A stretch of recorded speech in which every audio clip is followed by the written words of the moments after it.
इस कार्यक्रम के पुण्यार्चक हैं श्री भूपेंद्र कुमार श्री रोहिणी जैन की वैवाहिक वर्षगांठ के उपलक्ष्य में श्री राजेश कुमार श्रीमती छाया जैन, श्री भूपेंद्र कुमार श्री रोहिणी जैन, श्री राजेंद्र कुमार श्रीमती निशी जैन, शुभम जैन दिव्या जैन, रूपाली जैन, आशिका जैन आशीष जैन, तनीषा जैन हार्दिक जैन, अवनी जैन आर्जव जैन, श्री शिखर चंद श्रीमती रजनी जैन, श्री सुभाष जैन श्रीमती संगीता जैन, शेफाली जैन, राहुल रिया जैन, सौरभ जैन, हिमांशु जैन, हनी जैन, सौम्या जैन एवं समस्त रामकली जैन परिवार, सागर निवासी, बरेली प्रवासी। जय श्री ओम नमः सिद्धेभ्यः, जय श्री ओम नमः सिद्धेभ्यः, जय श्री ओम नमः सिद्धेभ्यः।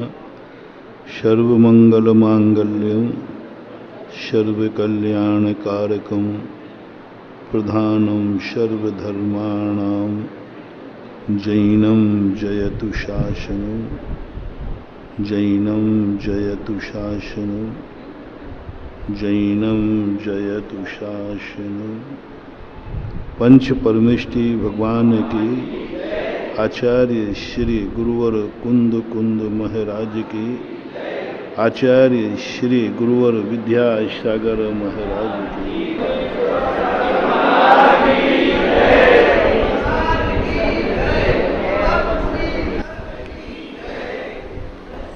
दैनिक प्रवचनों की श्रृंखला में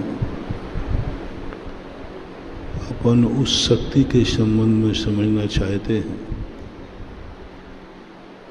जो शक्ति हमारे पास विद्यमान है। हम खुद सर्वशक्तिमान होकर के भी हमें अनुभूति शक्तिहीन की हो रही है।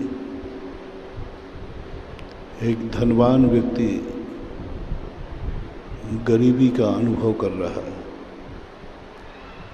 एक स्वस्थ व्यक्ति रोग का अनुभव कर रहा है, एक नेत्र वाला व्यक्ति अंधेपन का अनुभव कर रहा है, एक कर्णेंद्रिय वाला व्यक्ति बहरेपन का अनुभव कर रहा है, एक पैरों वाला व्यक्ति अपने आप को विकलांग अनुभव कर रहा है, एक शक्तिमान व्यक्ति अपने आप को शक्तिहीन अनुभव कर रहा है। एक ऐसा आश्चर्य हो रहा है, किस आश्चर्य को हम साकार रूप में नहीं बदल पा रहे हैं, कहाँ भूल पड़ रही है। सत्य जब अनुभव से टकराता है तो सत्य चूर चूर होते हुए दिखता है। धर्म जब हमारी क्रियाओं से टकराता है, धर्म अपमानित महसूस करता है। हमारे जीवन की अच्छाइयाँ जब बुराइयों से टकराती हैं तो अच्छाइयाँ चूर चूर हो जाती हैं, गायब हो जाती हैं। अच्छाइयों पर बुराइयों का साम्राज्य जम रहा है, सत्य पर असत्य हावी हो रहा है, शक्तिमान पर शक्तिहीन की सत्ता चल रही है। अब ऐसी स्थिति में बहुत बड़ा विचारणीय प्रश्न है। आज जेलर जेली से डर रहा है। डरना चाहिए जेली को, लेकिन डर रहा है जेलर। जेलियों का इतना बोलावाला, जेलियों की इतनी ताकत बढ़ गई कि जेलर को अपनी नौकरी खतरे में दिखने लगी। एक बार सारे जेलियों ने मिलकर जेलर को बहुत पीटा, उसको आग लगा दी। जेलियों ने, सुना है हमने कि जेलर निकल जाए तो जेली कांप जाते थे। जेलर यदि सामने से निकल जाए तो सारे जेली कांपते हैं।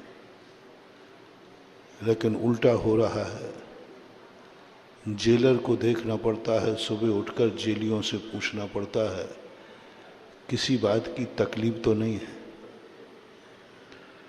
यदि सारे जेलियों ने शिकायत कर दी तो मानव अधिकार का केस लगे, हमारी जेलरपना खतरे में पड़ जाएगा। ये किसी जेल की कहानी नहीं सुना रहा हूं,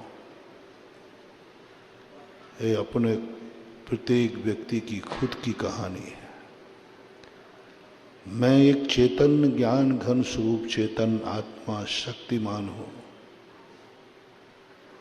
कर्म ने मुझे नहीं बांधा है, मैंने कर्मों को बांधा है। बंधने वाला छोटा होता है, बांधने वाला बड़ा होता है। मैं बांधने वाला हूं, कर्म न मैंने बांधे हैं। लेकिन आज बंधने वाला कर्म हमारे ऊपर इतना हावी हो रहा है कि वह जैसा चाहे मुझे नचा रहा है।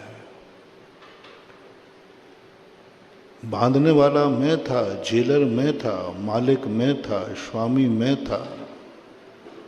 कर्मों में प्रकृति स्थिति अनुभाग बंद मैंने डाला था।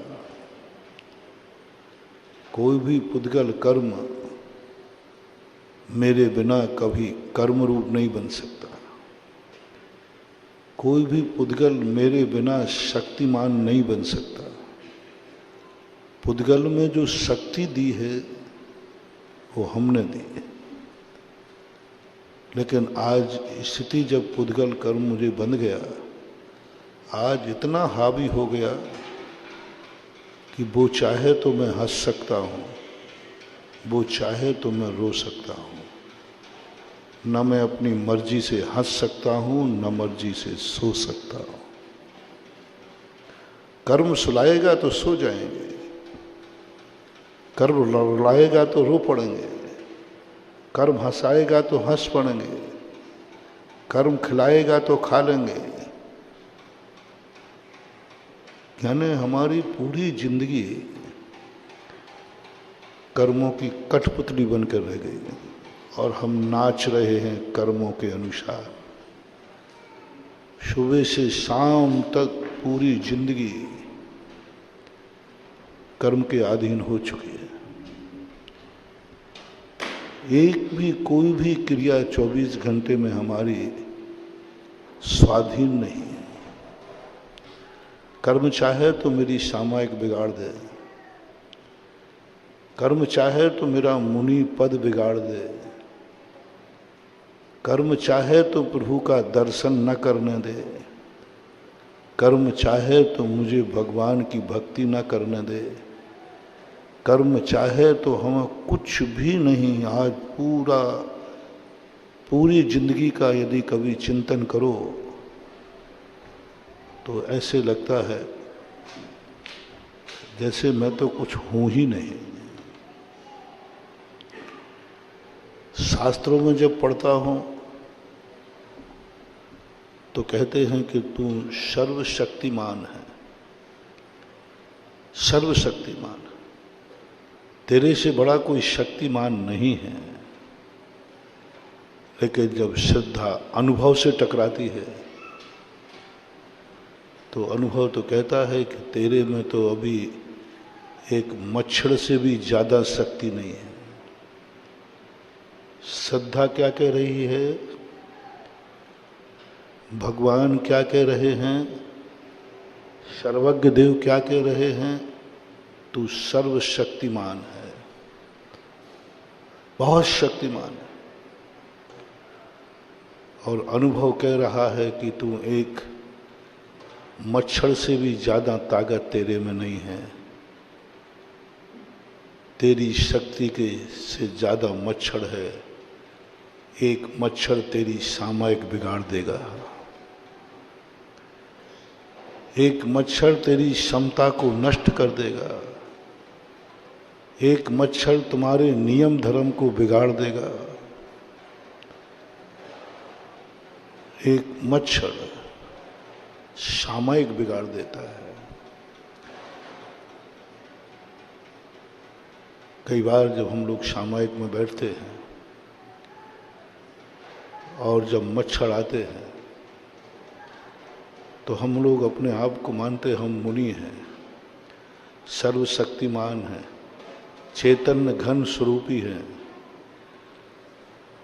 जब ये चिंतन करने की गहनता में डूबते हैं, उसी समय मच्छर कहता है मैं बताऊं कितने शक्तिमान,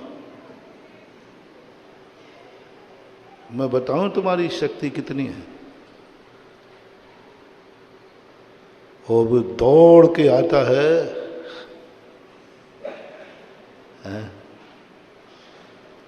सामयिक का संकल्प कहाँ चला गया, उपयोग मच्छर की तरफ चला गया। एक मच्छर ने हमारी सामयिक हिला दी, एक मच्छर ने हमारी निराकुलता, जो शांति अनमोल, जिस शांति हमारी जिंदगी में अनमोल आई थी, सामयिक मेरी जिंदगी की सबसे बड़ी शक्तिमान शक्ति थी, एक मच्छर ने हिला दिया। एक मच्छर ने कंपायमान कर दिया और इतनी आकुलता हो गई कि सारा उपयोग आत्मा से हट करके मच्छर की तरफ चला गया। जब इन परिस्थितियों पर विचार करते हैं तब सोचने को मजबूर होते हैं कि आखिर हमारी ऐसी दशा क्यों हुई कि एक मच्छर से भी ज्यादा, मेरे से ज्यादा मच्छर की ताकत, मेरा सब कुछ, मेरे संकल्प, मेरी अनुभूति, मेरी चेतना, मेरा स्वाध्याय, मेरे वर्षों की साधना तपस्या, एक मच्छर ने आकर के हिला दिया। उस समय जब लगता है कि हमारी वस्तु सत्य क्या है, मच्छर जीतता हुआ नजर आता है और हम हारते हुए नजर आते हैं। मच्छर शक्तिमान नजर आता है, हम शक्तिहीन नजर आते हैं। हमारी आत्मा में एक कराह उठती है, हे मच्छर कृपा कर सामयिक कर लेने दे। हमारी सामयिक किसके अधीन? मच्छरों से विनती करना पड़ती है, मच्छर थोड़ा सा दया कर ले, सामयिक करने दे। अब मच्छर की कृपा हो जाए तो सामयिक हो जाए, नहीं तो पूरी सामयिक।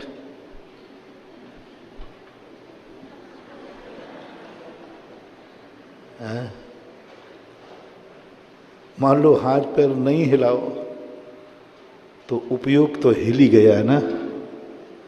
ठीक है, हाथ नहीं उठाऊंगा क्योंकि संकल्प है, लेकिन वो जब दंश कर रहा है उस समय उपयोग तो उधर चला ही गया, उपयोग तो हिल ही गया। हाथ पैर भली नहीं हिले लेकिन मन तो हिल गया, उपयोग तो हिल गया। अब इन परिस्थितियों में हम कैसे श्रद्धा को और अनुभव को एक समान लाएं? अभी तो पग पग पर पुद्गल जीत रहा है, चेतन हार रहा है। पग पर कोई शक्तिहीन आकर के हमारी शक्तियों को चुनौती देकर चला जाता है। पग पर कोई शक्तिहीन आकर के हमें चुनौती देकर चला जाता है, ठिंगा दिखा देता है। और कितनी शक्ति बताई तुम्हारे गुरु ने, और कितनी शक्ति बताई तुम्हारे भगवान ने, और कितनी ताकत है तुम्हारी आत्मा में, क्या मेरे से जीत सकोगे? एक निमित्त सदा शक्तिहीन होता है, उपादान शक्तिमान होता है। लेकिन जब हम इन शास्त्रों की बातों को अनुभव पे कसौटी पे करते हैं तो शास्त्र झूठा नजर आता है, अनुभव साचा नजर आता है। शास्त्र की बात को हम नकार देते हैं। उस समय कोई कहे कि देखो तुम्हारे शास्त्र में क्या कहा था, तुम्हारे भगवान ने क्या कहा था, तुम्हारे गुरु ने क्या कहा था, हम चिड़चिड़े हो जाएंगे। कहा होगा, अभी मुझे निपटने दो। क्या कहा? अरे भाई तुमने स्वाध्याय में क्या पढ़ा होगा, अभी मुझे निपटने दो। यानी हमारी वो चैतन्य शक्ति जो थी, मेरे सामने एक दुश्मन आ गया, गाली देता हुआ आ गया। हमें गुरु ने कहा था क्षमता रखना, शास्त्रों में कहा था क्षमता रखना। हमारा परिणाम देश में बदल गया। दुश्मन जीत गया, मैं हार गया। मेरी दृष्टि में क्रोध आ गया, मेरी चैतन्य शक्ति गायब हो गई, निमित्त हावी हो गया। उस निमित्त को हम नहीं जीत पाए, दुश्मन को हम नहीं जीत पाए, दुश्मन ने हमें जीत लिया। उसने गाली दी इसलिए थी कि तुम बहुत शांत नजर आ रहे हो, बहुत अच्छे नजर आ रहे हो, बहुत कुछ तुम्हें मिलने वाला है। मैं तुम्हें कुछ भी नहीं मिलने दूंगा। मैं तुम्हें एक गाली देता हूं, तुम्हारे शास्त्रों का सारा स्वाध्याय, चिंतन, मनन एक तरफ रह जाएगा और तुम आक्रोश में आ जाओगे। वर्षों का दिया हुआ संस्कार, वर्षों की दी हुई साधना, 12 साल तक ऐसी साधना तपस्या करने वाला भावलिंगी संत, ऐसी कठोर तपस्या करने वाला जिसने रिद्धियां प्राप्त कर ली, लेकिन एक क्षण में मत वाले शराब की राजकुमार के 2-4 गालियों ने इतना जाके आंदोलित कर दिया कि दीपायन मुनि के लिए 12 योजन जलाने का पुतला निकला और नरक चला गया। 12 साल की तपस्या, 12 साल का अहिंसक भाव, एक छोटे से अज्ञानी राजकुमारों ने, वो मुनिराज बहुत ज्ञानी थे, बहुत ज्ञानी, दीपायन जैसा ज्ञानी कोई दूसरा मुनि नहीं था, बहुत तपस्वी थे। लाखों करोड़ों भावलिंगियों में किसी एक भावलिंगी संत को रिद्धि प्राप्त होती है। इतने ज्ञानी थे, इतने तपस्वी थे। और वो अज्ञानी बालक, शराबी बालक, शरारती बालक, व्यसनी बालक, बुद्धिहीन बालकों ने मुनिराज को हरा दिया। मुनिराज का धर्म द्रोहित हो गया और मुनिराज की दुर्दशा हो गई। ऐसी जब जिंदगी में अपन देखते हैं तब एक ही बात का विचार करना है, ऐसा क्यों हो रहा है? मेरा खुद सब कुछ मेरा होकर के भी मेरा नहीं है। क्या है तुम्हारे पास? ये मन तुम्हारा है, मोटिवेशन। ये मन किसका है? अपना अपना मन बताओ। तुम्हारा मन तुम्हारा खुद का है कि दूसरे का है? जल्दी बोलो, जोर से बोलो थोड़ा। पराया मन लिए हो कि तुम्हारा खुद का है? तो तुम अपने मन से परेशान क्यों? वो तुम्हारी बात क्यों नहीं मान रहा है? तुम्हारा होकर के भी पराया है। जब अपने ही बेगाने हो जाएं, अपने ही पराए हो जाएं, तो फिर तुम्हारा क्या होगा ये सोच लो। अपना ही पराया है, हमारा मन हमारा है, बहुत हमारा है, बहुत निकट का हमारा है, लेकिन ये मन मेरे अनुसार तो नहीं चल रहा है। ना जाने दिन भर में कितनी गंदी बातें लाता है जिसको मैं सोचना नहीं चाहता, मैं विचार नहीं करना चाहता। मैं माला फेरना चाहता हूँ, मन कहता है मैं बाजार जाऊंगा। मैं धर्म करना चाहता हूँ, वो कहता है मैं बाजार जाऊंगा। अरे परायों को हम अपना क्या कर पाएंगे। कई लोग कहते महाराज जी ऐसा कोई उपाय बताओ कि सारी दुनिया हमारे अनुकूल हो। हर व्यक्ति की एक तमन्ना है, घर में चाहता है कि सारे घर वाले बोलो कैसे हों, मेरे अनुकूल।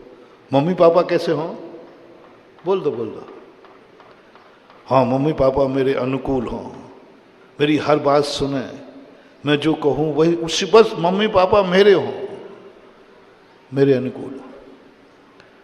बाप क्या चाह रहा है, बोल दो बाप लोगों, बेटा मेरे अनुकूल हो। थोड़ा शेयर करना। हर पिता की ख्वाहिश क्या है, बेटा मेरे, और बेटे की ख्वाहिश क्या है, हर बाप मेरे। भाई की ख्वाहिश क्या है, भाई मेरे, तो उस भाई की ख्वाहिश क्या है। आपकी पत्नी कैसी हो, जल्दी बोलो, जल्दी बोलो, आपके अनुकूल हो। आपके श्रीमान जी कैसे हो, बोलो बोलो बोलो, कुल सुने, मेरे अनुकूल हो। बस यही तो तनातनी चल रही है। हर व्यक्ति हर वस्तु को, हर व्यक्ति को अपने अनुकूल बनाना चाह रहा है। हर व्यक्ति जो देखो, जिससे पूछो, उसकी एक ही तमन्ना है, परिवार का हर व्यक्ति मेरे अनुकूल हो। परिवार के दूसरे सदस्य से पूछता हूं, वो भी कहता परिवार मेरे अनुकूल हो। बेटा कह रहा बाप मेरे अनुकूल हो, बाप कह रहा बेटा मेरे अनुकूल हो। पड़ोसी से पूछा क्यों, बोले पड़ोसी मेरे अनुकूल हो। उससे पूछा, बोले ये मेरे अनुकूल हो। हैं? गुरु चाह रहा है शिष्य मेरे अनुकूल हो, और शिष्य चाह रहा है, हैं? सब लोग गुरु को मानते तो हो, बोलो कैसा गुरु चाहते हो। अरे महाराज ऐसा गुरु हो जो हमारे लिए हो, माला फेरे तो हमारे लिए, ध्यान करे तो हमारे लिए, तपस्या करे तो हमारे लिए, बस 24 घंटे हमारे लिए हो। ऐसा गुरु मिले तो बोलो महाराज मजा आ जाएगा। और गुरु जी क्या सोच रहे हैं, चेला मेरे अनुकूल हो, मैं जैसा चाहूं वैसा हो। सारी दुनिया का जब तक ये सूत्र दुनिया में चलता रहेगा, तब तक दुनिया के द्वंद्व बनते रहेंगे। हर वस्तु को अनुकूल चाह रहा है व्यक्ति। हवाएं मेरे अनुकूल चले, हमें गर्मी लगे ठंडी हवा चले, हमें ठंड लगे गर्म हवा चले, हमें ऑक्सीजन चाहिए हमें हवा मिले, हमें भूख लगी रोटी मिले, हमें प्यास लगी पानी मिले। यानी क्या तमाशा मचा रखा है। यानी व्यक्ति सारी दुनिया को अपनी मुट्ठी में बांधना चाहता, हर वस्तु मेरे अनुकूल हो। और जब तुम ये सोचते हो तो सामने वाला भी सोच रहा है ये भी मेरे अनुकूल हो। और दो व्यक्ति जब अपने अपने अनुकूल किसी को बनाने का प्रयास करेंगे, नियम से द्वंद्व होगा, टकराहट होगी, बिखराव होगा, सब कुछ खत्म हो जाएगा, सब कुछ खत्म हो जाएगा। और यही खत्म हो रहा है। हम थोड़ा ये सोचने का प्रयास करें कि मैं, बेटा सोचे कि ऐसा मैं क्या करूं, पापा मेरे अनुकूल नहीं, मैं पापा के अनुकूल हो जाऊं। पिता सोचे मैं बेटे को कुछ दे सकूं, बेटे को सुकून दे सकूं। शिष्य सोचे कि मैं गुरु के अनुकूल कब चल सकूं, गुरु के अनुकूल मैं सोचूं, गुरु के अनुकूल मैं देखूं, गुरु के अनुकूल मैं बोलूं, गुरु के अनुकूल मैं चलूं, मेरी जिंदगी का एक एक क्षण गुरु के अनुकूल हो। ये बहुत कम होता है। हमें तो एक ही भाव आता है, गुरु मेरे अनुकूल हो, मेरे लिए हो, मेरा गुरु है। मेरा गुरु मेरे काम नहीं आए तो गुरु काहे का, मेरा गुरु मेरे काम नहीं आया तो गुरु काहे का। बंधु थोड़ा उल्टा करो, तुम्हारा गुरु और तुम गुरु के काम नहीं आए तो चेले काहे के, ये करो ना। गुरु मेरे काम नहीं आए तो गुरु काहे का, थोड़ा उल्टा कर दो। मेरा गुरु है और मैं गुरु के काम नहीं आया तो मैं चेला काहे का। मैं बेटा होकर पापा के काम नहीं आया तो मैं बेटा काहे का। हर व्यक्ति की, चलो कोई बात नहीं, तुम्हारी ही भावनाओं के साथ मैं सोचता हूं कि हर व्यक्ति चाहता है कि हर व्यक्ति अनुकूल हो। दुनिया को अनुकूल बना दूंगा। जो तुम्हारा सबसे बड़ा निकट का मन है, दुनिया अनुकूल बन जाएगी। दुनिया तुम्हारे इशारे पर नाचेगी, हवाएं तुम्हारे अनुसार चलेंगी, प्रकृति तुम्हारे अनुसार सब वातावरण बना देगी, पड़ोसी तुम्हारे अनुसार हो जाएगा, महाराज तुम्हारे अनुसार हो जाएंगे, भगवान भी तुम्हारे अनुसार हो जाएंगे। सारी दुनिया तुम्हारे लिए होगी, सारी दुनिया तुम्हारे लिए होगी, सारी दुनिया तुम्हें सुख देगी, तुम्हारे अनुकूल होगी, तुम्हारे पीछे चलेगी, तुम्हारे लिए सब कुछ करने को तैयार हो। बस एक बात तुम्हारे लिए सोचना है, तुम्हारा सबसे निकट का वस्तु कौन है। सबसे निकटतम वस्तु है अपना मन। सारी दुनिया को तुम्हारे अनुकूल बना रहे हैं, ये मन तुम्हारा है, तुम्हारे निकट है। क्या तुम्हारा खुद का मन तुम्हारे अनुकूल है? क्या तुम अपने मन से परेशान तो नहीं हो? कि तुम्हारा मन तुम्हारे अनुकूल चलता है, सोचता है? तुम जो मन में सोचते हो वही मन सोचता है। शुरुआत करो, सारे जगत को अपनी मुट्ठी में बांधना है। सारा जगत तुम्हारी सेवा में तत्पर हो जाएगा, सारा जगत तुम्हारी सेवा करके अवभाग्य मानेगा। कल मैंने कहा था गुरुकुल के अंदर, सेवा पहली बात तो किसी से कराना नहीं, परिणाम करो, भावना करो, मुझे जिंदगी में कभी पुण्यहीन का सहयोग न लेना पड़ा। बहुत बड़ी मार्मिक बात थी कल। हमेशा हम लोग अपनी सेवा पुण्यहीन से कराते, दादागिरी से कराते, नौकर बना के कराते, दास बना के कराते हैं। उसकी मजबूरी का फायदा उठाकर उसे पैसा देके कराते हैं। मान मेरे जूठे बर्तन, तो क्या क्यों मांझू, इतना पैसा मिलेगा। तो पैसे के लोभ में क्या हो गया, हम पैसे के लोभ देकर नौकर बनाते हैं, हम डरा धमका के नौकर बनाते हैं। और यही हमारी जिंदगी का सबसे बड़ा डाउनफॉल। समझ लेना, अब तुम्हारा अशुभ दिन शुरू हो रहा है। कल जिन्होंने बात को ध्यान दिया होगा, जब जब तुम्हारे मन में कोई भाव आवे, मेरे से कमजोर व्यक्ति, पुण्यहीन व्यक्ति, ये मेरे काम हो जाए, मेरी सेवा करे, ये मुझे उठा के पानी देवे, देगा, 100 बार देगा, नौकर है। 100 बार झाड़ू लगाएगा, नौकर है। 100 बार कपड़े धोएगा, नौकर है। कोई ने कहा कि तुम ऐसा क्यों? बोले वो तो 100 बार करेगा, क्योंकि नौकर है। और जब कोई नौकर बना है नियम से, वो कर्म का मारा हुआ है, आफत का मारा हुआ है, जिंदगी का मारा हुआ है, भाग्य का मारा हुआ है। और जो भाग्य का मारा हुआ होता है उससे कभी अपनी सेवा मत कराना, मत कराना मार।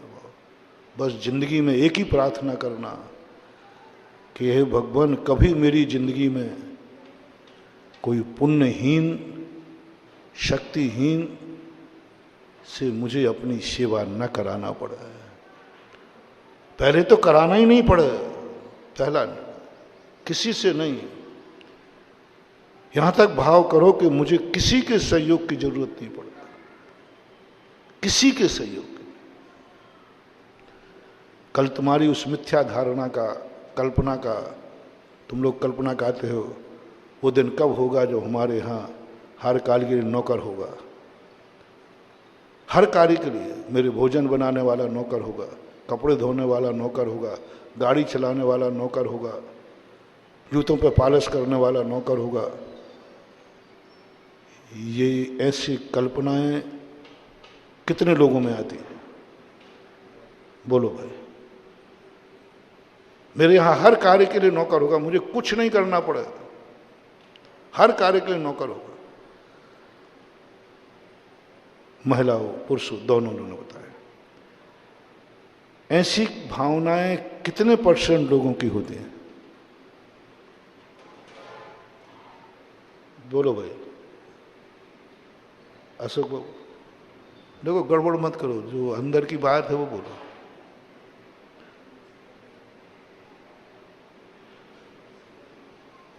निन्यानवे % लोगों की। मेरी हर चीज हाथों पर हो, मुझे चाहिए कि बता दो, प्रैक्टिकल कर दूंगा मैं, तो तुम मना करोगे तो। लो मैं एक छोटा सा सैंपल देता हूं। आप बहुत फ्रेश होकर उठे सुबह जल्दी, बहुत अच्छे से उठे, और आपको कहीं जल्दी जाना है, और जैसे ही आप वॉश बेसिन के पास पहुंचे, ब्रश टूटा हुआ पड़ा था और पेस्ट नहीं था। अब बोलो क्या होगा? क्या होगा? हम में बहुत गंदा शब्द बोलते हो आप लोग, इतना बुरा बोलो, सब मर गए क्या रे?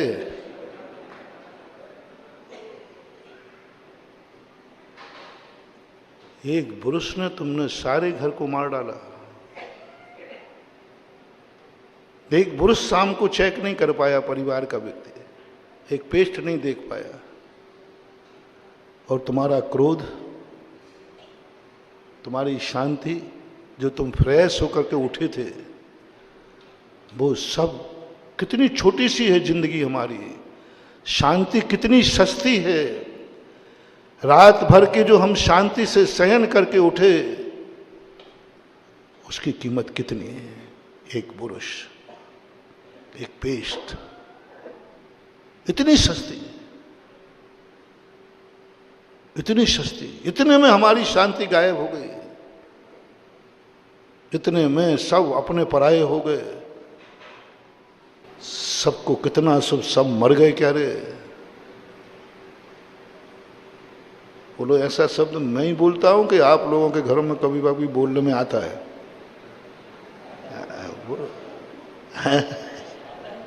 आता है।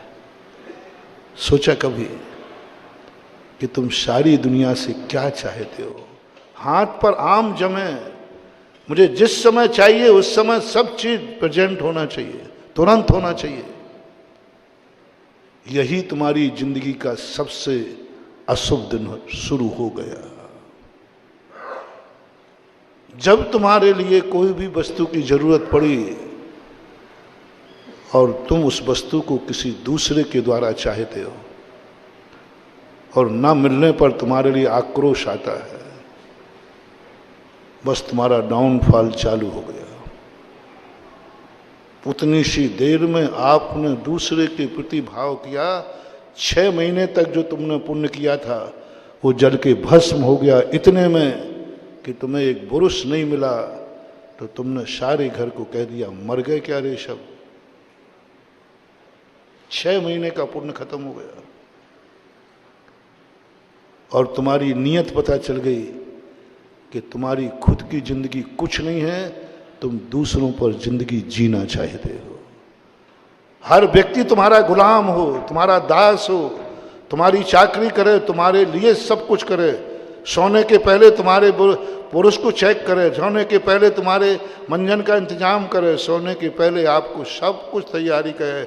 सेठ साहब उठेंगे सुबह, मालिक उठेगा सुबह, राजा उठेगा सुबह, है फकीरी होने का लक्षण शुरू हो गया। सेठ साहब जब तुम्हारे मन में कभी भी ऐसा परिणाम आए, 99% कहा था, अब मैं 100% कह रहा हूं, आपको जल्दी कहीं जाना है और आपके परिवार ने आपके कपड़े प्रेस करके नहीं रखे, धो के नहीं रखे,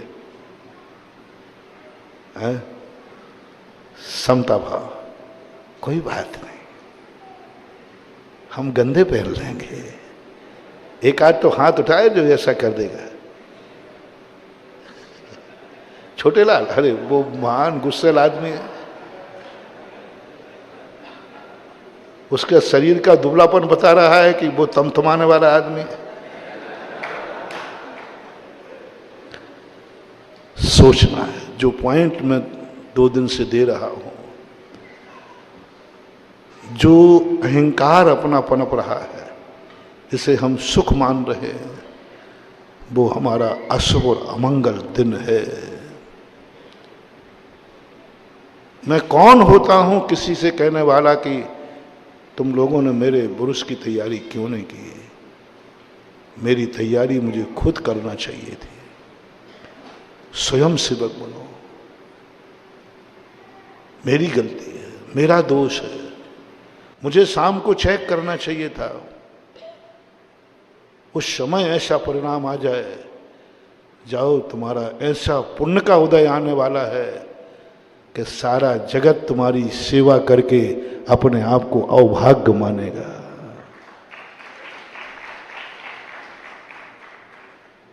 हमें दादागिरी नहीं दिखाना है, हमें दूसरे के पुण्यहीन का लाभ नहीं उठाना है। क्लिष्टेषु जीवेषु कृपा परत्वम, पूज्यवर अमृतसर मूल महाराज ने कहा, जब अपने से पुण्यहीन व्यक्ति हमारा कोई काम न कर पाए तो क्रोध का कारण नहीं, क्लिष्टेषु जीवेषु कृपा परत्वम, वो दया का पात्र है, कृपा का पात्र, बेचारा कर्म का मारा है, आ गया होगा कोई घर वालों को कोई दूसरा काम, भूल गए होंगे, विस्मृति नहीं रही होगी। कुछ ऐसा चिंतन करो, ऐसा चिंतन करो, कुछ उस समय कोई ऐसा एक्शन करो कि घर का सदस्य तुम्हारे सामने आकर के क्षमा मांगे, ओहो मेरी गलती थी, मैं तुम्हारे लिए बुरुस नहीं रख पाया शाम को। माहौल कितना बदल गया। तुमने जब नहीं मिला तो क्रोध करके तुमने कहा सब लोग मर गए क्या, सब खत्म हो गया, और तुम चुपचाप होकर के कोई बात नहीं, बुरुस नहीं सही, उंगली से कर लेता हूं। जब तुम्हारी माँ ने देखा, तुम्हारी पत्नी ने देखा, ओहो मेरा बेटा इतना समताशील, बेटा बुरुस नहीं है, माँ कोई बात नहीं, नहीं है तो उंगली तो है। सब लोग दूसरे दिन से लोग तुम्हारे लिए हाथ में लेकर खड़े मिलेंगे, क्योंकि तुमने अपने आप को जीत लिया और तुमने पुण्यहीन को, सेवक को बरी कर दिया। कभी भाव नहीं करना। मोटिवेशन, अपनी जिंदगी का एक नियम बनाओ, माला फेरो, मेरी जिंदगी में कभी मैं पुण्यहीन से अपने कार्य नहीं कराऊंगा, शक्तिहीन का कभी शोषण नहीं करूंगा, शक्तिहीन से कभी झगड़ा नहीं करूंगा, शक्तिहीन पर कभी क्रोध नहीं करूंगा, शक्तिहीन पर कभी अपनी शक्ति नहीं दिखाऊंगा। ये पशु का लक्षण है। पंडित जी साहब हुए दौलत राम जी, उन्होंने ये पशु के लक्षण में लिखा है, कबहूँ आप भयो बलहीन, सबलन कर खायो अति दीन। तू बलवान हुआ तो सबल बलवान पशु ने तुझे खाया। ये किसके लक्षण में दिया? पशु के लक्षण। जब आपको अपने शक्तिहीन पर क्रोध आए, शक्तिहीन को अपने शोषण करने का भाव आए, शक्तिहीन से अपनी सेवा कराने का भाव आए, शक्तिहीन से अपने काम कराने का भाव आए, समझ लेना मानवता खत्म हो चुकी है, तुम्हारे अंदर पशुता जाग गई है। उस समय यदि तुम्हें आयु का बंध हो जाए तो तुम सीधे त्रियंश बनोगे। उस समय त्रियंश गति का बंध होता है। जिस समय हमसे शक्तिहीन पुण्यहीन को हम अपनी सेवा में, ये तो करेगा 100 बार करेगा, मत करना महानुभाव। बहुत करुणा दया करके कह रहा हूं, आज से प्रार्थना करना शुरू करो। भगवान यदि वरदान देवे तुम्हें तो एक वरदान मांगना, बस मेरी जिंदगी में कोई मेरा शक्तिहीन पुण्यहीन से मुझे अपने कार्य न कराना पड़े, क्योंकि पुण्यहीन, कल बताया था मैंने,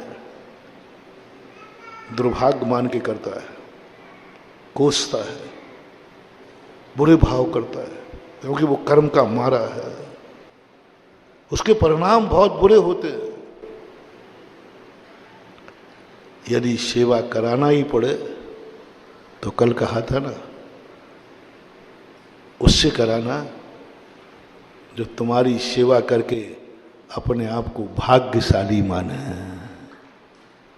धन्य माने, उसका जीवन धन्य हो गया। आज मेरा जीवन धन्य हो गया, क्यों? आज मुझे उनकी सेवा करने को मिला। कहा था ना कल हमने महाराज का, महावीर स्वामी ने महाराज को कहा, तुम पहले इंगनी मरण की तैयारी करो, इंगनी रूप से जियो, किसी के मुझे कोई सहारे की जरूरत नहीं। साधु लोग एक ही भावना भाते, भगवान वो दिन कब आए जब मुझे हवाओं का भी सहारा न लेना पड़े, श्वास का भी सहारा न लेना पड़े। एक श्वास में, ये श्वासें मेरे अंदर जा रही हैं, एक क्षण की श्वास में असंख्यात जीवों की बलि चढ़ती है, तब हम मुश्किल से 2-5 सेकंड जीते हैं। बिना श्वास के व्यक्ति औधिक से अधिक 7 मिनट जी सकता है। पानी में यदि कोई व्यक्ति डूब जाए वो 7 मिनट जिंदा रह सकता है अधिकतम। अब अपन जिंदगी देखें, एक बार श्वास लेने में हमें असंख्यात वायु का जीव मरते हैं, तब हम कितनी देर जिंदा रहते हैं, कितनी देर जिंदा रहते हैं। कितनों की बलि, कितनों का जीवन, वो जिंदगी जीने के लिए दुनिया में आए थे, वो वायु का जीव भी जीना चाहते, लेकिन मेरी एक क्षण की जिंदगी के लिए असंख्यात जीव जब बलि चढ़ते हैं, तब हमारी 1 मिनट की जिंदगी होती है। बोलो इस जिंदगी की कीमत कितनी है? हम तो लिए जा रहे हैं श्वास, हमें तो खबर ही नहीं है श्वास, हमें तो यही खबर नहीं श्वास है कि उसमें क्या दोष है, श्वास लेने में क्या पाप है। बड़े बड़े पाप तो हम जानते हैं, लेकिन श्वास लेने में क्या पाप है, खबर ही नहीं है। एक श्वास में असंख्यात जीवों का मर्डर होता है, अकाल में मरते हैं। जो अपन श्वास अकाल में मरते हैं, साधु चिंतन करता है, हे भगवान मैंने अहिंसा व्रत धारण किया है और ये हिंसा को कैसे रोकूं। वो दिन कब आए जब मैं ना श्वास के जिंदा रहूं, श्वास न रहना पड़े। जल की जिंदा करते हैं, एक एक जल के जीवों में कितनी बराधना होती है। मैं ना जना जल के जिंदा रहूं, मैं बिना भोजन के जिंदा रहूं, मैं बिना हिले डुले जिंदा रहूं। बहुत असहाय एक ही भावना। सबसे बड़ी साधना, सबसे बड़ा साधक 24 घंटे मुझे कुछ नहीं चाहिए, बस मुझे अपनी जिंदगी चलाने के लिए किसी दूसरे का सहारा नहीं चाहिए, कोई मेरा साथ न देवे, किसी का मुझे सहारा न लेना पड़े। दो भावना भाई। पहला भावना भाव कि ऐसी हमारा उपादान हो कि मुझे किसी का सहारा लेना न पड़े, और लेना पड़े तो कम से कम कोई पुण्यहीन मुझे सहारा न देवे।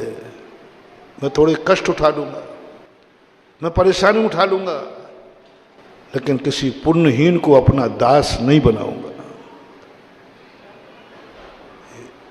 महाराज जी सहारा लेना ही पड़े तो बस उसका सहारा लेना जो तुम्हारे काम आवे और वो धन्य हो जाए।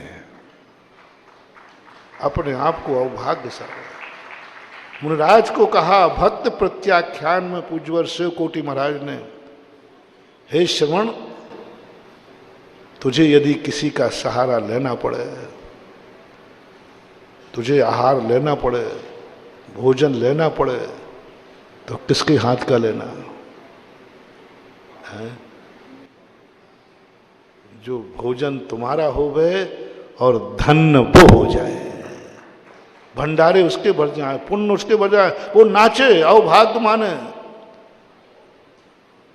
अवभाग्य माने कि मैंने कितना बड़ा पुण्य किया कि महाराज ने मेरे हाथ से एक गिलास ले लिया। एक अवभाग्य नौकर नहीं कर सकता। नौकर तो तुमने, जैसे मैंने कल कहा था, एक रोटी ज्यादा खा ली तो वो कहेगा भुखमंगा कहेगा, है वो बद्दुआ हो जाएगी। और श्रावक माँ जब बेटा एक रोटी ज्यादा खाता है, नाचती है, उस दिन आनंद में डूब जाती है, द्वारा भोजन बनाती है।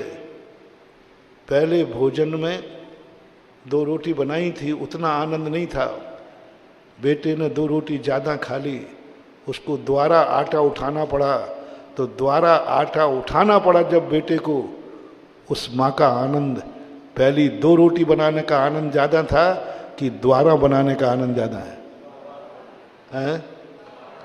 और नौकर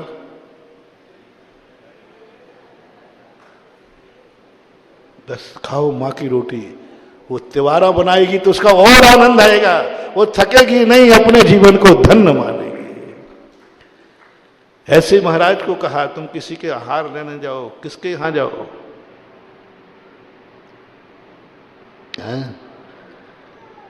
तुमने जितना बनाया था, आधा तुमने अपने लिए बनाया था, आधा महाराज को, और महाराज पूरा ले गए। कैसा लगा? कैसा लगा? अब तुम्हारे पास कुछ बचा ही नहीं है, सब महाराज ले गए। अब कैसा लग रहा है? श्रावक होगा तो आनंद से झूम जाएगा, आज मैं धन्य हो गया, मैं खाता भी तो क्या काम में आता, महाराज खा गए, मेरा जीवन धन्य हो गया, मैं उपवास कर आनंद से नाच रहा है, उसको खुशी हो रही, उसका आनंद वो है सहयोग।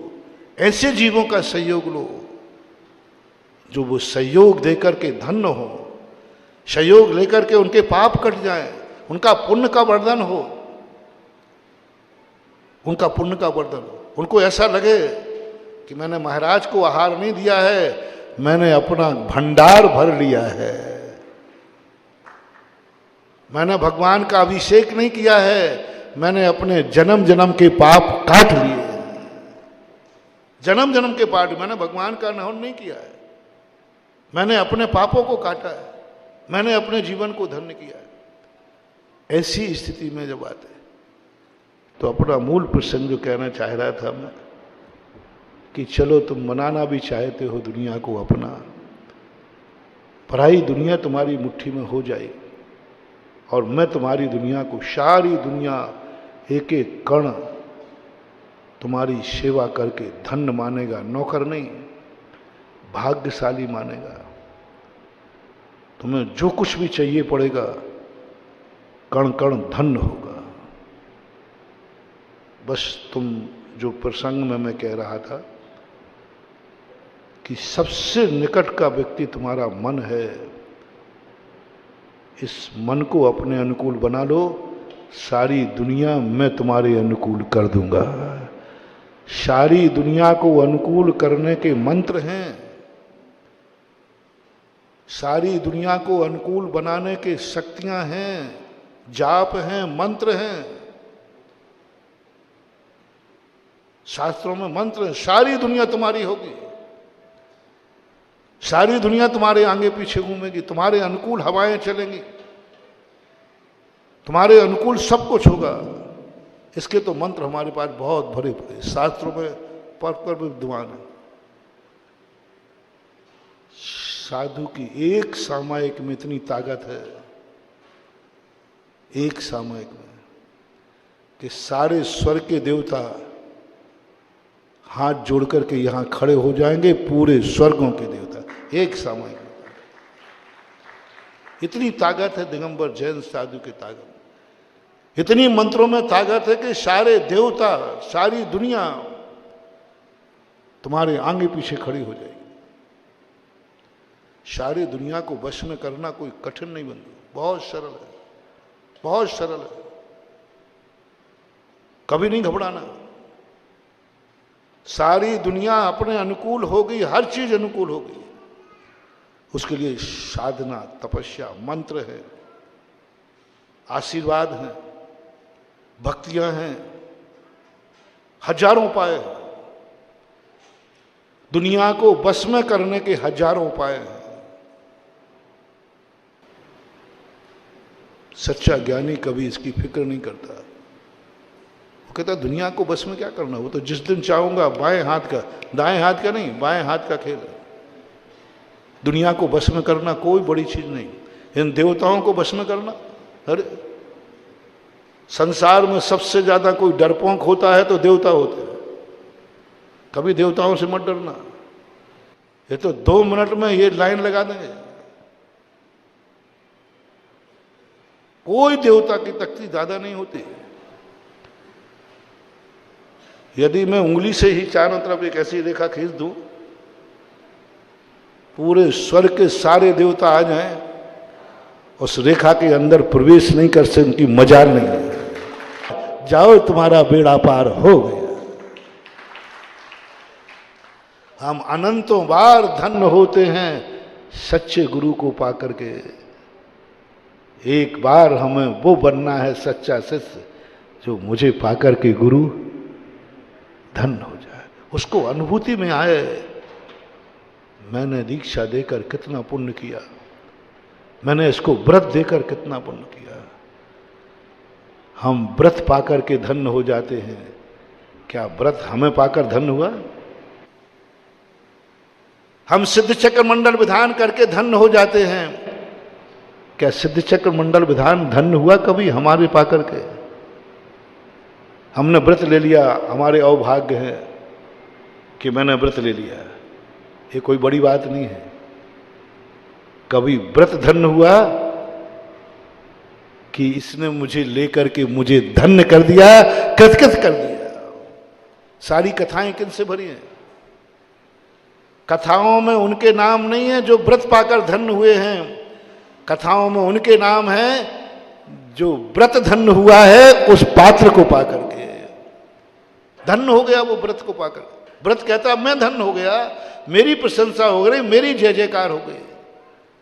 मैना सुंदरी विधान करके धन्य नहीं हुई है, सिद्ध चक्र मंडल विधान धन्य हो गया मैना सुंदरी के हाथ से होकर के। उसकी प्रसिद्धि देखो कितनी बढ़ गई। हमने व्रत पा करके बहुत इज्जत पाई है। क्या मेरे कारण से व्रत ने इज्जत पाई है? समझना, मैं व्रत पाकर धन्य हुआ हूं। क्या व्रत मेरे जीवन में आकर व्रत धन्य हुआ है? व्रत धन्य हुआ है। व्रत को क्या मिला? हमें व्रत लिया, हम मुनि बन गए, धन्य हो गए। महाव्रत कहते हैं तू तो धन्य हो गया, मुझे क्या मिला?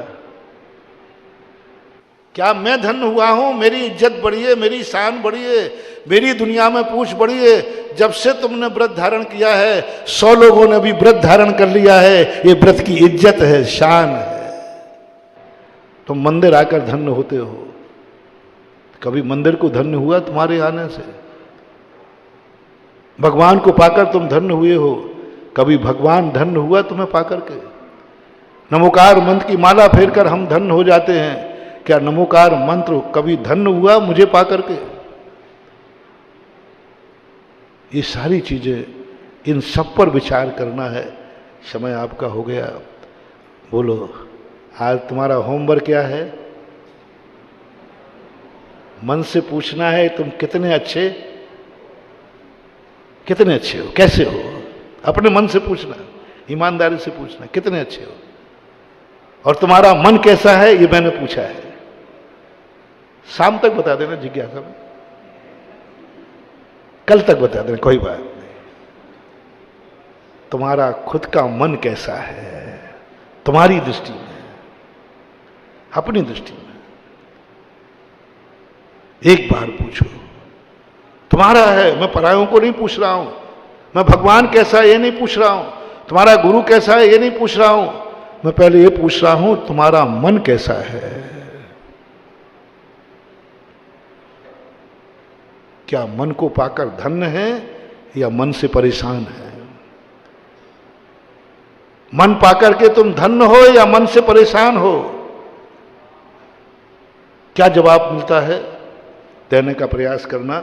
समय आपका हो गया। महावीर भगवान की। इस कार्यक्रम के पुण्यार्चक थे श्री भूपेंद्र कुमार श्री रोहिणी जैन की वैवाहिक वर्षगांठ के उपलक्ष्य में श्री राजेश कुमार श्रीमती छाया जैन, श्री भूपेंद्र कुमार श्री रोहिणी जैन, श्री राजेंद्र कुमार श्रीमती निशी जैन, शुभम जैन, दिव्या जैन, रूपाली जैन, आशिका जैन, आशीष जैन, तनीषा जैन, हार्दिक जैन, अवनी जैन, आर्जव जैन, श्री शिखर जैन श्रीमती रजनी जैन, श्री सुभाष जैन श्रीमती संगीता जैन, शेफाली जैन, राहुल रिया जैन, सौरभ जैन, हिमांशु जैन, हनी जैन, सौम्या जैन एवं समस्त रामकली जैन परिवार, सागर निवासी, बरेली प्रवासी।